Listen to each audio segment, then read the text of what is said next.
स्वागत है आपका अपने यूट्यूब चैनल में।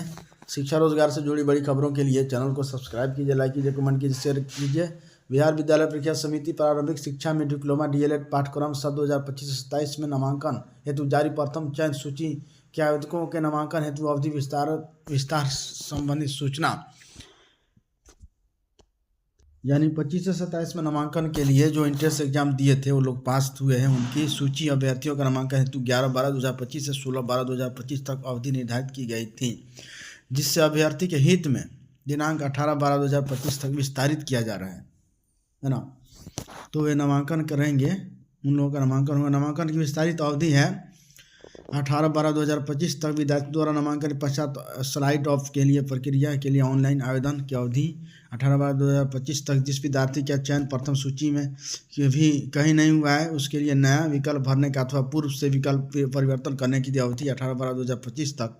प्रशिक्षण संस्थान द्वारा पोर्टल पर लॉगिन कर अंतिम रूप से सीट अपलोडिंग किया जाना 19/12/2025 तक। द्वितीय सूची जारी करने की तिथि है 21/12/2025। द्वितीय सूची के आधार पर नामांकन अवधि 22/12/2025 से 26/12/2025 तक। प्रशिक्षण संस्थान द्वारा पोर्टल पर लॉगिन अंतिम रूप से सीट अपलोडिंग किया जाना 27/12/2025 तक। तृतीय सूची जारी करने की तिथि 3/1/2026। तृतीय सूची के आधार पर नामांकन अवधि 3/1/2026 से 8/1/2026 तक। प्रशिक्षण संस्थान द्वारा पोर्टल पर लॉगिन कर अंतिम रूप से सीट अपलोडिंग किया जाना 9/1/2026 तक होगा। उनका नामांकन होना है, यानी जो पिछले इंट्रेंस एग्जाम दिए थे उनके लिए। वो तो 25 से 27 वाले अभ्यर्थी जो लोग पास हुए थे इंट्रेंस एग्जाम के लिए, उनका प्रोग्राम था एडमिशन का। अब जो है यहाँ है अवसर 19 जनवरी 2000 से 18 फरवरी तक परीक्षा संभावित है। डीएलएड प्रवेश परीक्षा के लिए 24 तक आवेदन का मौका, यानी अब 26 से 28 सत्र के लिए जो लोग इंट्रेंस एग्जाम देंगे, पास करेंगे, जिनका डीएलएड में एडमिशन होना है, उनके लिए आवेदन की तिथि आ गई है। जो डीएलएड करना चाहते हैं, इंट्रेंस एग्जाम को भरना चाहते हैं, भर सकते हैं ऑनलाइन। डीएलएड प्रवेश परीक्षा के लिए 24 तक आवेदन का मौका है। 306 कॉलेजों में 30,800 सीटों पर होगा एडमिशन। आवेदन शुल्क 960 रुपये। 120 प्रश्न पूछे जाएंगे। परीक्षा में शामिल होने के लिए समान कोटि, आर्थिक रूप से पिछड़े समान कोटि अभ्यर्थी, पिछड़ा वर्ग, अत्यंत पिछड़ा वर्ग के स्टूडेंट का आवेदन शुल्क 960 रुपये देने होंगे। वही अनुसूचित जाति, अनुसूचित जनजाति के अभ्यर्थी के 760 रुपये देने होंगे। परीक्षा की अवधि 2.5 घंटे की होगी। परीक्षा 120 वस्तुनिष्ठ प्रश्न विकल्पीय प्रश्न पूछे जाएंगे। परीक्षा के में समान हिंदी उर्दू के 25, गणित के 25, विज्ञान सामाजिक अध्ययन समान अंग्रेजी के 20 प्रश्न व तार्किक विश्लेषणात्मक क्षमता के 10 प्रश्न पूछे जाएंगे। 120 प्रश्नों के 120 अंक निर्धारित है। बिहार तकनीकी सेवा आयोग ने 754 पदों पर आवेदन मांगे हैं। कनीय अभियंता कार्य निरीक्षक के पद भरेंगे। 12 जनवरी तक आवेदन करने का होगा मौका। बिहार तकनीकी सेवा आयोग BTSC ने राज्य के विभिन्न विभागों में तकनीकी पदों पर नियमित नियुक्ति के लिए 3 अलग अलग विज्ञापन जारी किए हैं। अधिसूचनाओं के तहत नगर विकास एवं आवास विभाग व लोक सेवा आयोग और अभियंत्रण विभाग के कनीय अभियंता, यांत्रिक कार्य निरीक्षक, यांत्रिक और पंप ऑपरेटर के 754 पदों पर ऑनलाइन आवेदन मांगे गए हैं। इसमें कनीय अभियंता के 70, कार्य निरीक्षक के 493 और पंप ऑपरेटर के 191 पदों पर बहाली होनी है।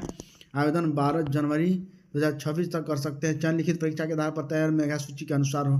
कार्य निरीक्षक के लिए मैट्रिक और मान्यता प्राप्त ITI से machinist, fitter, wireman, electrician trade की परीक्षा में उत्तीर्ण जरूरी है। पंप ऑपरेटर के लिए भी TI के मशीनिस्ट या फीटर ट्रेड की परीक्षा में उत्तीर्ण होना चाहिए। www.btsc.bihar.gov.in पर आवेदन कर सकते हैं। अब पंचायत चुनाव के बारे में। कार्यकाल समाप्ति के पूर्व ग्राम पंचायत आम निर्वाचन। विगत पंचायत आम सभा 2021 से अगस्त-दिसंबर 2021 में संपन्न कराए हुए नवनिर्वाचित प्रतिनिधियों का शपथ दिसंबर के अंतिम सप्ताह से जनवरी 2025 के प्रथम सप्ताह में संपन्न हुआ था, जिससे आगामी पंचायत आम चुनाव 2026 कार्यकाल समाप्ति यानी दिसंबर 2026 के पूर्व ससमय संपन्न कराए जाएंगे। यानी कि दिसंबर के समय जो है 2026 में इनका चुनाव होगा। Multi post EVM।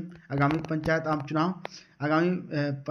चुनाव जो है ग्राम पंचायत सदस्य, मुखिया, पंचायत समिति सदस्य, जिला परिषद, ग्राम सदस्य, ग्राम कचहरी, सरपंच एवं पंच के निर्वाचन मतदान मल्टी पोस्ट ईवीएम से संपन्न कराने हेतु राज्य सरकार द्वारा नीतिगत निर्णय लिए गए हैं। यानी ईवीएम मशीन द्वारा इनका चुनाव होगा। आगामी निर्वाचन के पूर्व पंचायत, ग्राम कचहरी पदों का आरक्षण बिहार जो है के नियम जो है उसके हिसाब से आरक्षण भी, इसमें आरक्षण का भी मौका मिलेगा। क्रमिक निर्वाचन के उपरांत पदों का आरक्षण किया जाना है। विदित हो कि वर्ष 2016 में पंचायत आप चुनाव के पूर्व पदों की आरक्षण का कार्य किया गया था, जिस पर 2 क्रमिक निर्वाचन यथा वर्ष 2016 से 2021 में पंचायत निर्वाचन कराया है। इस प्रकार आगामी पंचायत आम चुनाव 2026 संपन्न कराए जाने के पूर्व ग्राम पंचायत, ग्राम कचहरी के विभिन्न पदों का आरक्षण का कार्य ससमय कर लिया जाएगा। संयुक्त निर्वाचन आयुक्त, राज्य निर्वाचन आयोग, Bihar, Patna. Thank you friends. शिक्षा रोजगार से जुड़ी बड़ी खबरों के लिए चैनल को सब्सक्राइब कीजिए, लाइक कीजिए, कमेंट कीजिए, शेयर कीजिए।